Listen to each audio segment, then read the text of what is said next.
नमस्कार पंचायत टीवी की आपण मानक स्वागत। वर्तमान आमर गृहमंत्री अमित शाह जेतबले गुजरात रे मंत्री थिले एवं तांकू विभिन्न प्रकार मिछ केस रे फसी दिया जाई जेल जाय मिलिथिला। से दीर्घ दिन धरी फाइट करी करी सुप्रीम कोर्ट रु न्याय पाइले एवं निर्दोष रे खलास हेले। परवर्ती स्टेज रे आज से भारतर द्वितीय बड़ नेता एवं सबुठु पावरफुल मिनिस्टर अछंती। मुझे गोटे प्रश्न करने को चाहे, जदि राजनेता माने मिछ आलिगेशन रे जेल जाउछंती बोली सफेई दउछंती मीडिया आगे, परवर्ती स्टेज रे जेतबेले से क्षमता को आछंती से माने काहेकि आईन टीए करूनाती। जो इनक्वारी ऑफिसर रो भूल रिपोर्ट पाई जड़े राजनेता पनिशमेंट पाउची, परवर्ती स्टेज रे से माने निर्दोष रे सुप्रीम कोर्ट द्वारा खलास हेले, ताल से इनक्वारी ऑफिसर को बड़ पनिशमेंट रो काहेकि आईन करा जाउनी।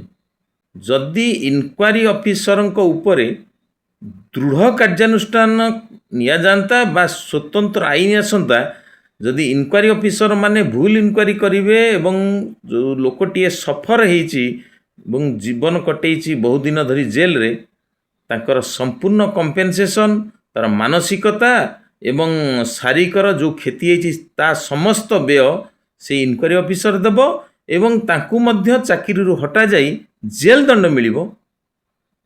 ताहले देखिबे मिछ आलिगेशन एवं इनक्वारी ऑफिसर मिछ रिपोर्ट आउ हबो नाही। तुणी एबे जेहेतु अमित शाह देशर गृहमंत्री अछंती, सी स्पेशल आईनटा आणंतु, कारण निजे जेतबेले सफर होइचंती एबे से जेहेतु देशर सर्वोच्च पदरे बर्तमान अधिष्ठित प्रधानमंत्री परे तांका हाथ सुजोगटा अच्छी ये आईनटा तुरंत करने।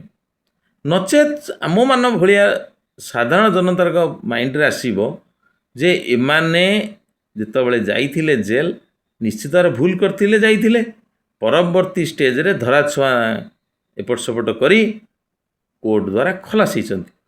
नचेत जदि क्षमता को पुनर्बार तुम बैक करि पारुच जेल दंड पाइला परे एवं सुप्रीम कोर्ट द्वारा निर्दोष रे खलास होगा परे एवं वर्तमान देशर बड़ पावर अच्छ, ताल आईन करिवार असुविधा कोड रहिला। तेणु आईन गोटे स्वतंत्र भाव में करा जाऊ। जो इनक्वारी ऑफिसर सकाशे कौन सी राजनेता हो, लोक हुंतु, ऑफिसर भी हो, माने जो कहती दुखर सह से इनक्वारी ऑफिसर भूल पाई जेल भोगी बा चाकरी हरई, से इनक्वारी ऑफिसर को बड़ सजा व्यवस्था करा जाऊ, जद्वारा कि भविष्य में आउ कौन इनक्वारी ऑफिसर भूल करेंगे नहीं। एतिकली नमस्कार।